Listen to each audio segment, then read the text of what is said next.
This is Juno 1.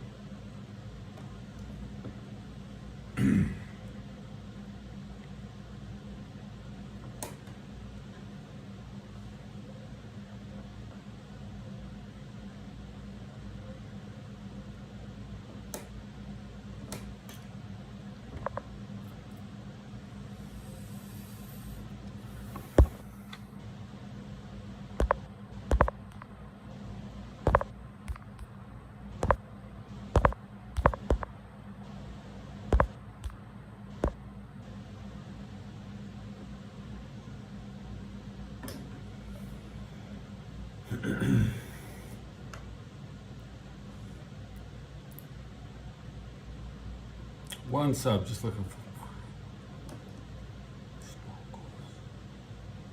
small goal.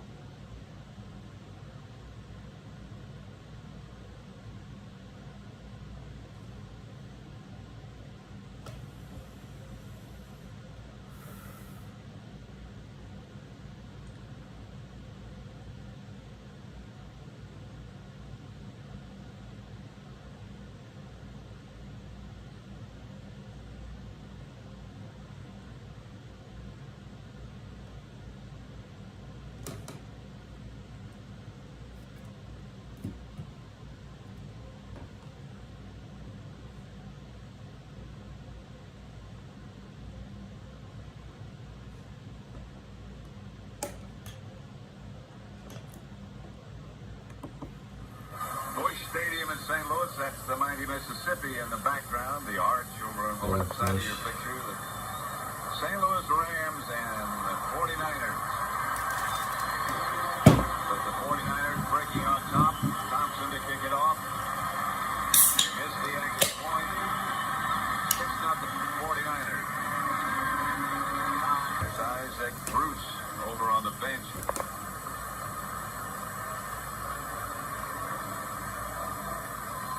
Late getting up and late getting out.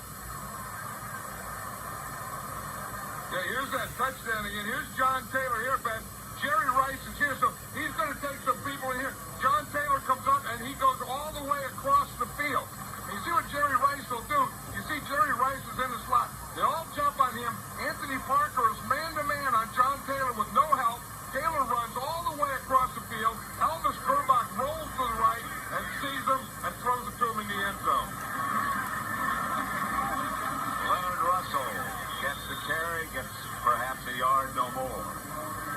Yeah, they say that Jerome Bettis went in just to get a tape job, so, you know, sometimes that happens. You get like too tight or too loose, or you know that it's not right, and you want to get it straightened out before you keep going. Isaac Bruce, who's been so outstanding, still over on the sideline. Yeah, they said that he's not feeling well. Yeah.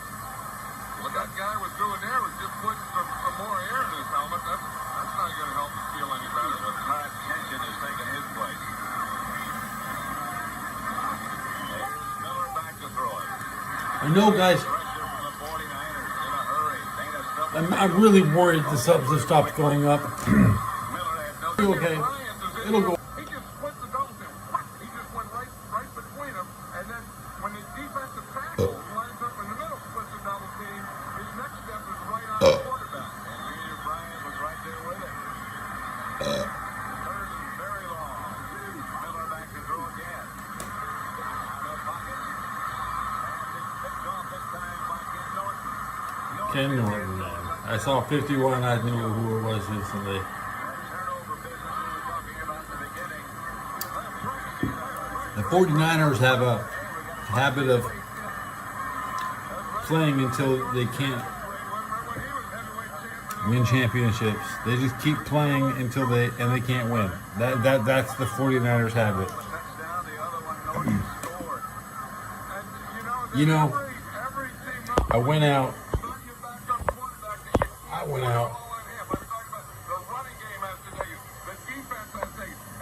and I filmed this.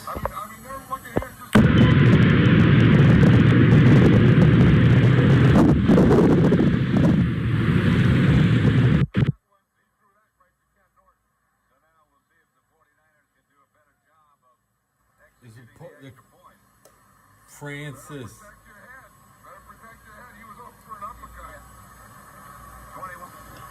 It's outside Twitch headquarters. By Ken Norton. They're going to go for two. And because they missed the extra point on their first touchdown.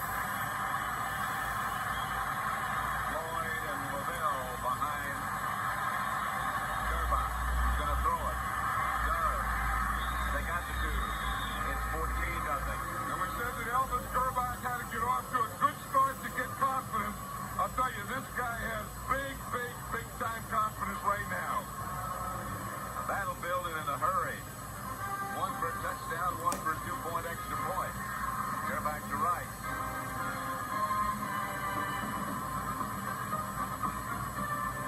He's 19.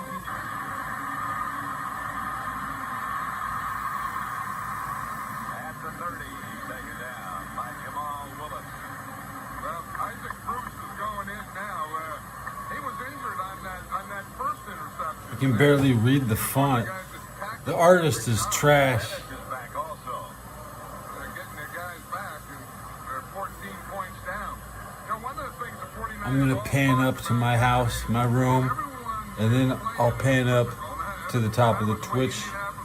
3 cars come by. 49ers got to be physical with them. Well, they're coming into this game sick and tired of everyone being physical against them. One more car close to me on my side. I'm trying to take pictures.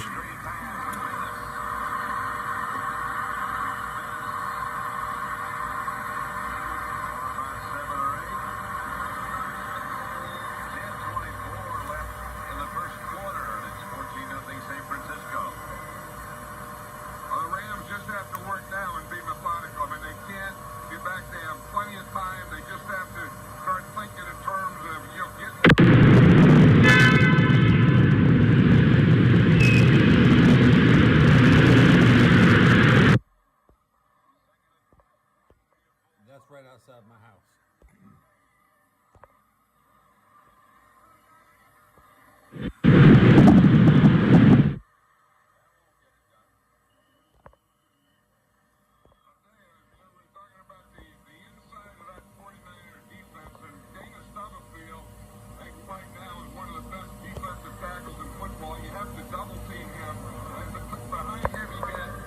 That's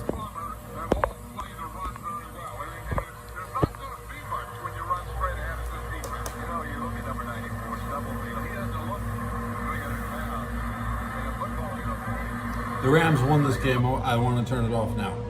I mean, the Rams lost.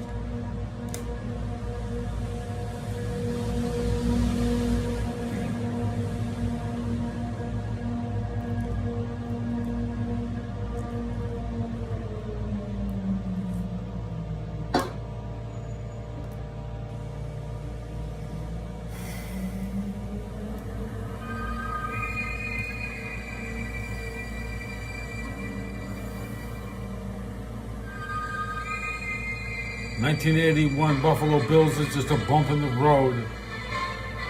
Trailing Cincinnati's Cinderella Bengals 14-0 at Riverfront Stadium, the Bills reached deep for the resiliency that was so much a part of their personality. It is now first down and 10 for Buffalo. With 2:03 remaining in the half, a play action pass. Ferguson throws long, and it is taken at full stride by Butler down to the 10-yard line. Ferguson waiting, and here is tripped over the top and in. And the Bills score 14-6. This one or that one? Which one? Which one? Pick one.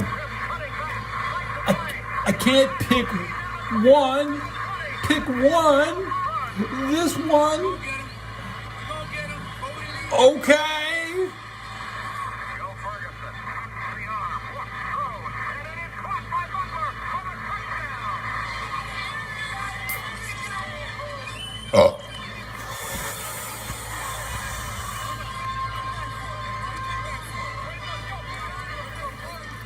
Butler's catch evened the issue at 21-0. Injuries to starters Joe Cribbs and Roosevelt Banks cut deeply, however, into the Bills' offensive arsenal. A late Bengals touchdown went unanswered, bringing down a premature curtain on Chris Buffalo's Collinsworth. championship ambitions.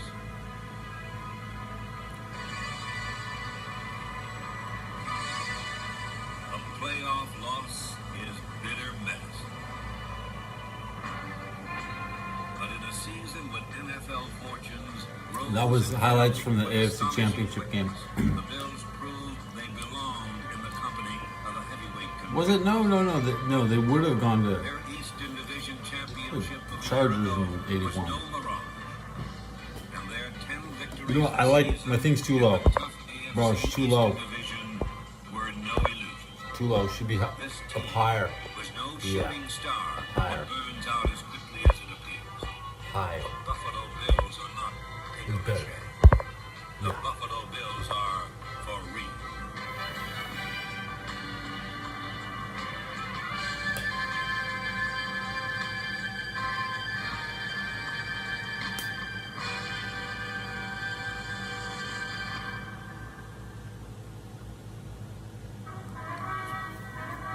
Buffalo fans whose support and enthusiasm ranked them at the head of the NFL class were anxious for the Bills to launch their defense of the AFC Eastern Division crown.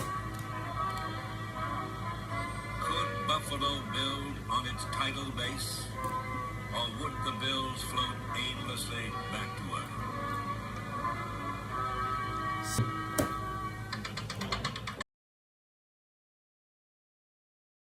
17 points.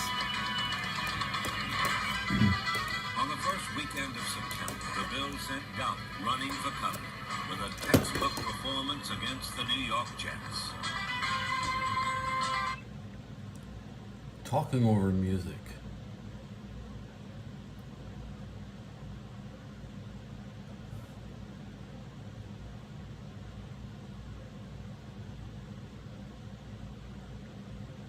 It's the president's talking without music. That's the president's job. Talking over music, that's just entertainment. Propaganda. I don't really like old NFL films because it's all propaganda glorifying certain cities like San Francisco. But when the internet was created, it was too late. The Cowboys were the champs. And ever since 29 years of playing on the internet, we've never seen a 49er championship. It's the dark ages. That was like the real end of World War II, ended in 95. Yeah. Maybe because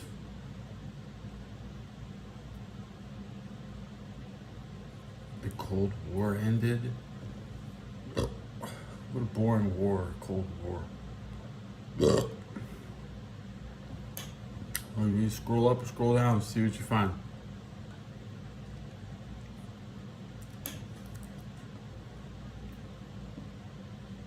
A spittoon. I keep a spittoon occasionally. I spit in it, spit in my empty. This. Don't drink that. This one. Glug glug. Remember which ones you're still drinking out of.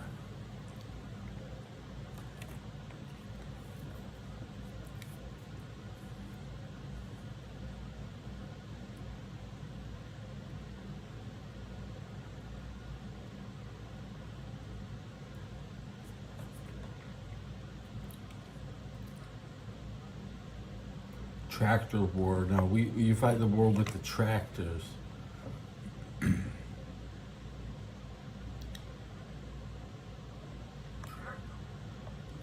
Why did Russian tanks outperform German tanks?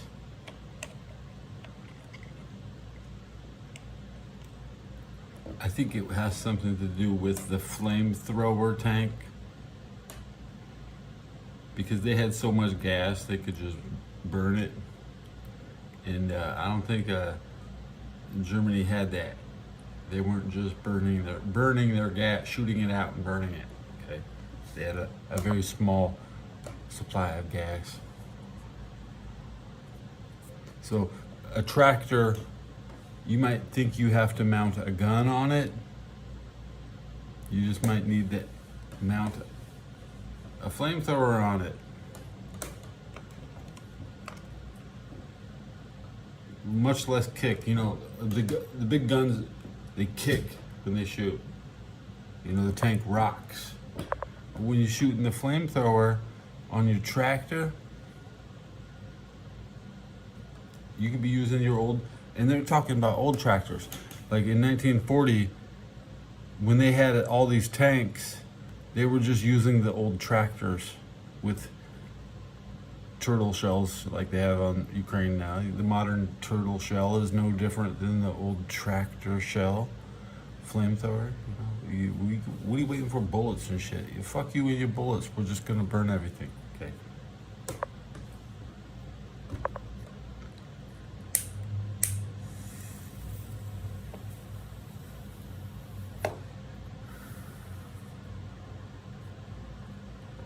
Flamethrowers, good shit.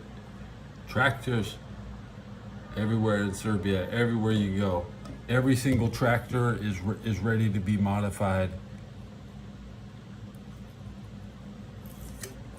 You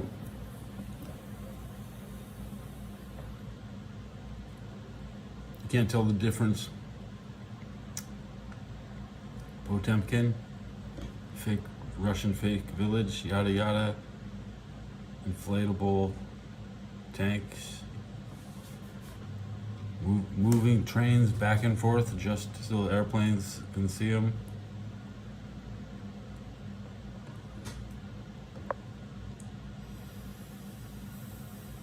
A real appreciation of ideas and thoughts. Okay, the Russians won with tanks, but their tanks don't shoot. Their tanks burn. They have tanks that just burn everything.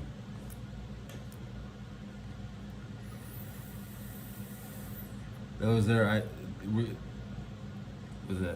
direct energy weapons do? They were just gonna come in and Mountain Dew the whole place up, right? Do the whole place.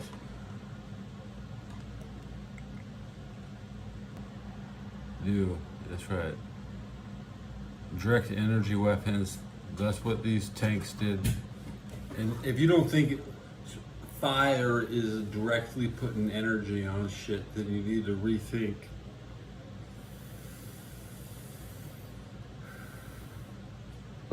These tanks were called, oh shit.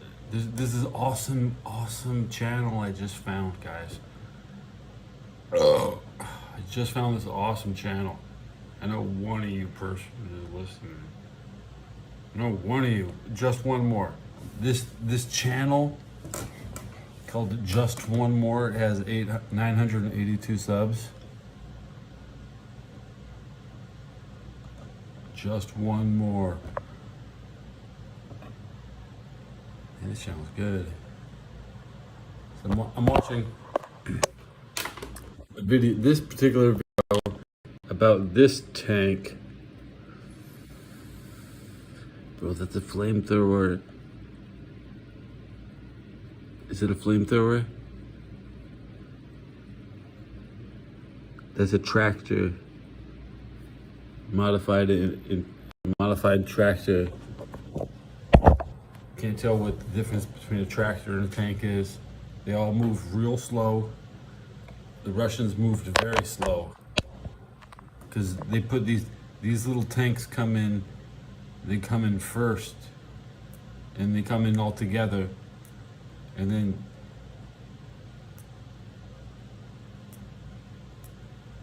they're like Daleks. It's like some Doctor Who shit.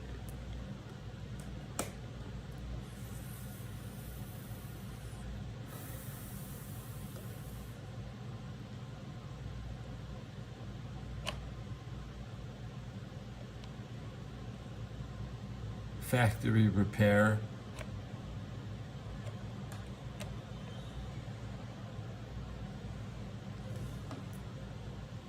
You know, a plane is a total loss when it crashes, but when you see tanks and shit, bro, they're just gonna melt it down. If they can't fix it, they'll melt it down and fucking make some new ones. Okay, but you don't bring plain pieces home, like, oh, let's take this fuselage back to the factory and reuse it. No, no, no, no, no.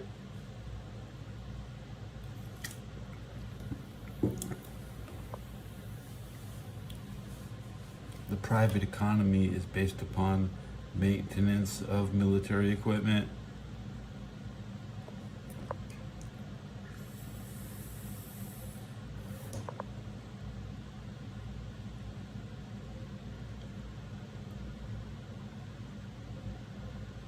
You could be maintaining equipment, 80-year-old equipment, because we need that equipment in 20 years. Just because you're not going to use it doesn't mean you don't have a job keeping it ready.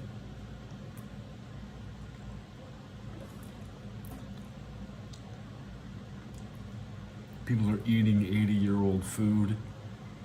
We can take your food and eat it in 80 years. You don't need it now. You had enough. America has had enough to eat. We can start stockpiling in other countries.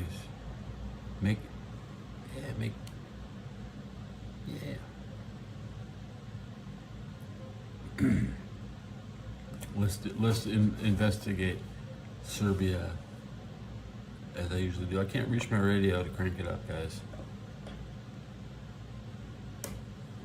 I'm enjoying not using my radio now. Let's just say that.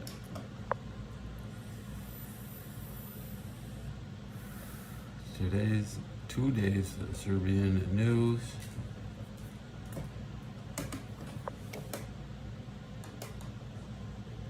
Their December election was nullified. They have to go back and vote again.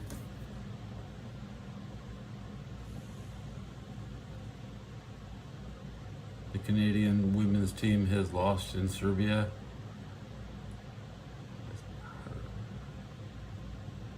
Air Serbia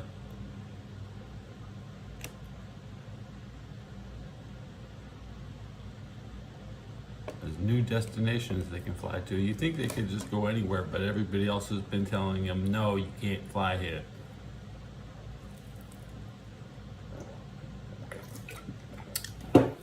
What do you put 200 people on a plane or 400 people on a plane? I want to fly in one of those big 400-person Airbus.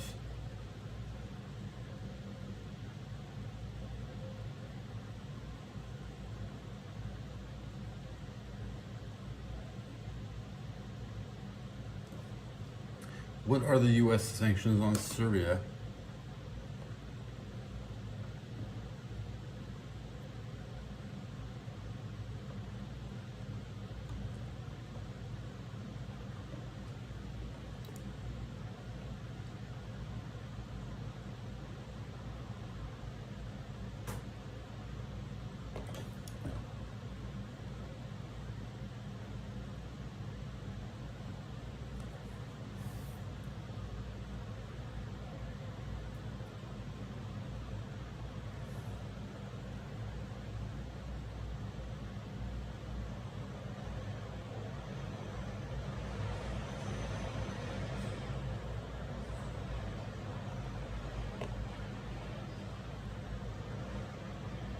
U.S. blacklists Serbia firms from exports aiding Russia's military. Okay.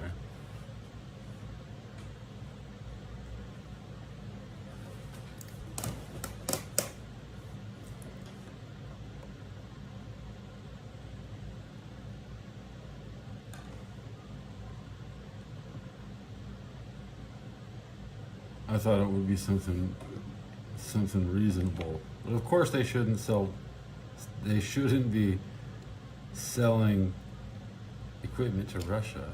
I mean, why would anybody do that?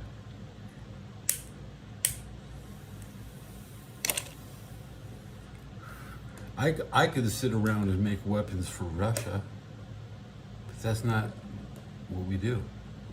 Russia makes their own weapons, guys. If anything, we should be sending aid to Russia Yes, we should, and that's a we, not you, Serbia.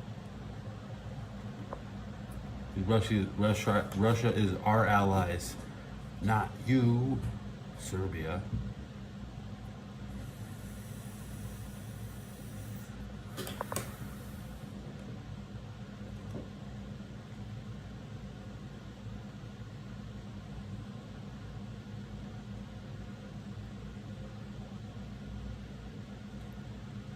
You.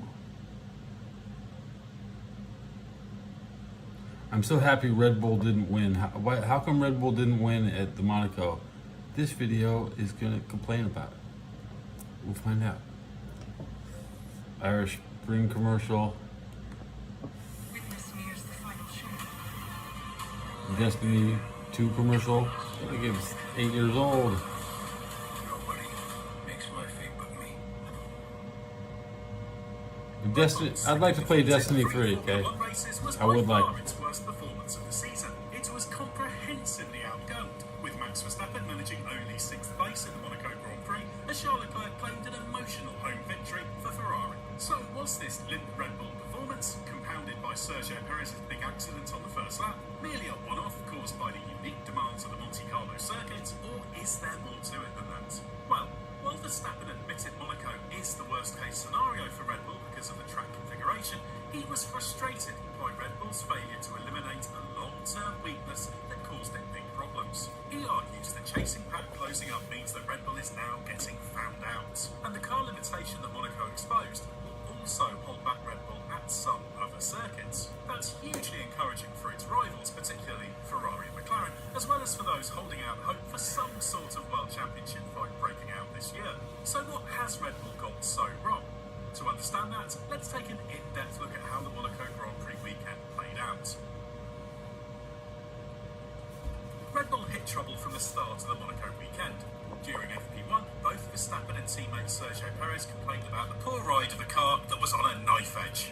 That set the tone for the weekend. The car was poor over the bumps, didn't ride the curbs well, and Red Bull was unable to get it into a better window. While as Imola the week before, intense simulator work conducted by Sebastian Buemi after Friday's struggles led to a vastly improved car, the RB20 could not be transformed in Monaco, despite the best efforts of Liam Lawson, who was on sim duty for the event. What made Monaco so difficult is that no circuit has as many bumps, tricky curbs or camber variations. It's all down to how stiff the car needs to run. The RB20 works superbly aerodynamically thanks to running as close to the ground as possible to maximise underfloor downforce without hitting porpoising or bouncing problems. That's been the key to Red Bull's success under the ground effect regulations introduced in 2022.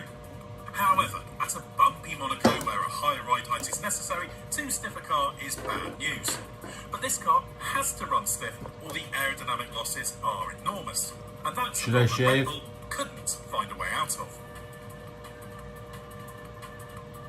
Red Bull worked relentlessly to improve the setup at Monaco, but it was to no avail. When the car was softened to be made more compliant, doing so came at the expense of rear grip that cost even more lap time. Therefore, the only answer was to live with the uncomfortable ride because softening off the car didn't work. Guys, I have this great As Verstappen trick. said, Red Bull tried I want to tell you my new gamer trick. You got to pull out the keys in your keyboard. See, my keyboard, guys, right? Gamer keyboard. Okay, the cigarette holder. Okay, perfect fit, guys. Perfect fit. The fire marshal would be proud. The fire marshal.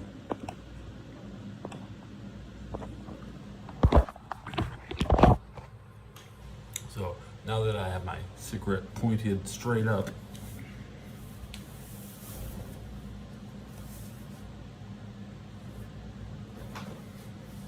get the circulation of my arms back.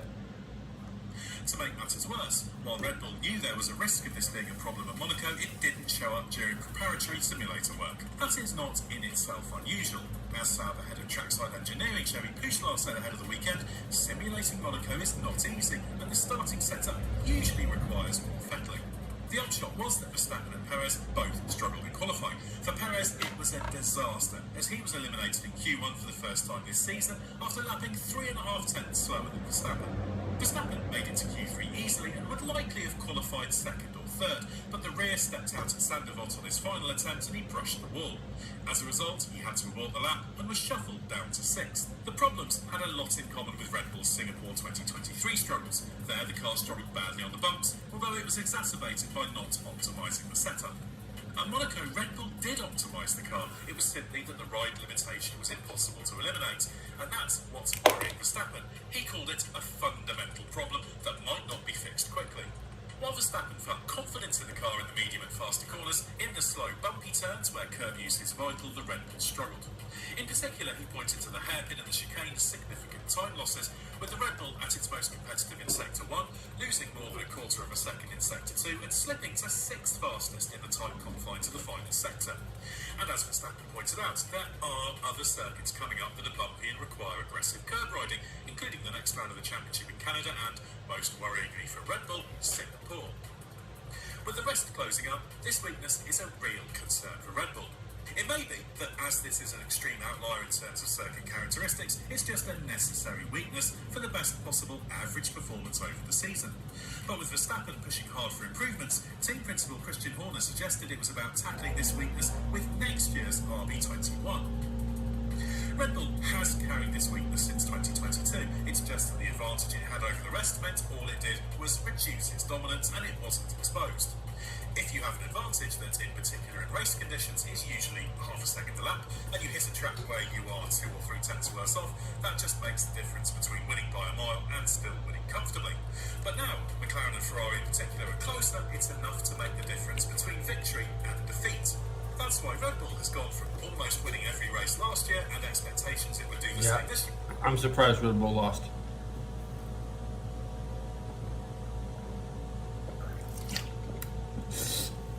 What is that? What is the flavor of this shit? I love it.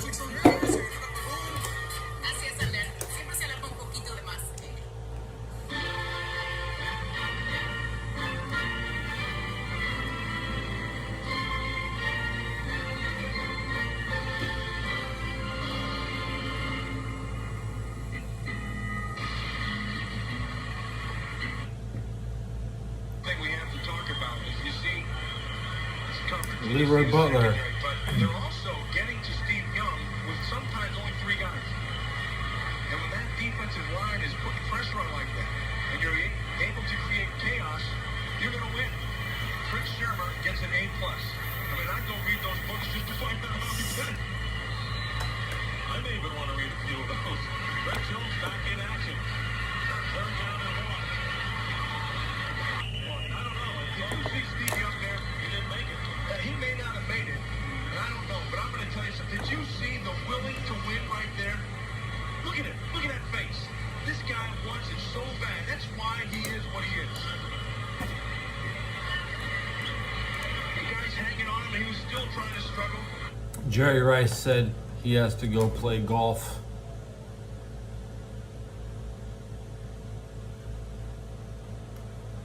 You know, Fritz Shermer made a real interesting comment on him. He said, you know, if Steve Young wasn't throwing football, he'd be an outstanding halfback in this league. That's surprising the way he is run. He didn't get it. No, short by left. Actually, being 6 inches on that last run. So it'll be 4th down with 5:16 to go.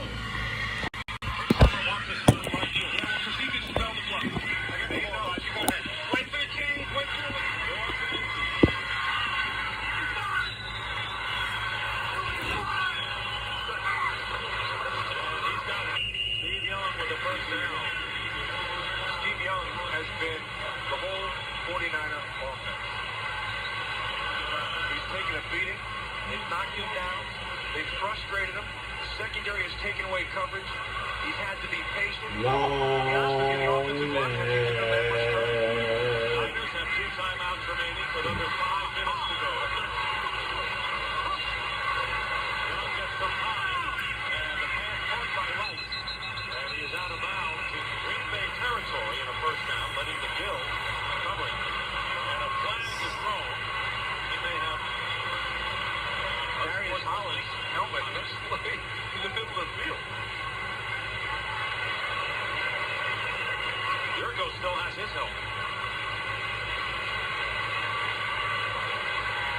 marked this one on Pardos. Unsportsmanlike conduct. Number 66. After the play, 15 yards. Is that frustration? That's personified. I'm going to tell you, that reminds me of the time when Lyle Alzado tore a Jets helmet off and then tried to hit him with it. He tore it off his head. And then he said, look, let me show you how far I can throw it. And you get it. Held him down, disarticulated his helmet, and threw it 20 yards down the field. It's a medical term. On the field, he only went with 3 rushes. He had time to throw the football. He just had nowhere. And Edgar Bennett is incomplete as Lavelle couldn't gain control. And now 28 seconds or so on the clock. Yeah, and look at the concern still on home. Poor 49ers. It's not over till it's over. Amazing how coaches never feel it's over until they got the double zero. Gusa.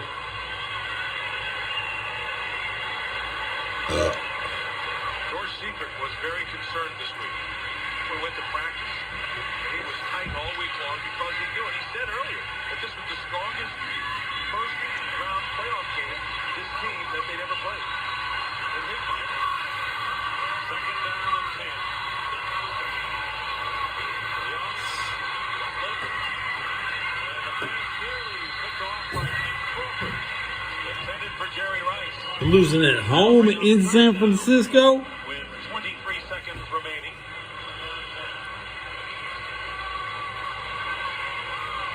I guess when things are going well, Jerry Rice gonna drop it. Crawford does everything right. The only thing he doesn't do is complete the play by making the catch. That's the difference between a good play and a great play. So it'll be third down and 10. Hey, the Packers team is a team with a lot of depth. Mike Holmgren, surprising depth to a lot of people. It's June. Nearly intercepted by Doug Evans. He slipped and still nearly made the pick. You know, what the Packers proved today was that they could be a one-dimensional passing team. But what they haven't been able to do yet is prove that they can be a team that has balance, particularly with a strong run game. When they play the Dallas Cowboys, Evan Smith has been able to just eat them alive. And if they get to that point, or Philadelphia, who runs the ball well, that will be the big test. You're right. That's been the reason why the Cowboys have beaten them. C-Dub has tied an NFL playoff record with 64 pass attempts. 4th down and 10. And now he's going to break the record. And going deep into a crowd. And Craig Newsom picks it off for a Packer interception. And their 4th turnover. Damn. 65 attempts. What a fitting finish. Get that loser out of my face. 9 seconds remaining.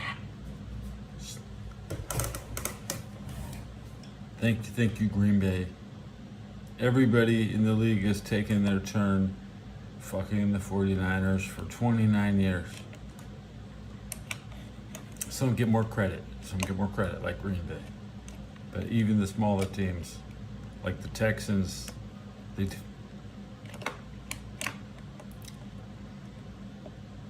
win in the preseason, and that's all that counts to me, as long as I get my show chinks in the armor, prevent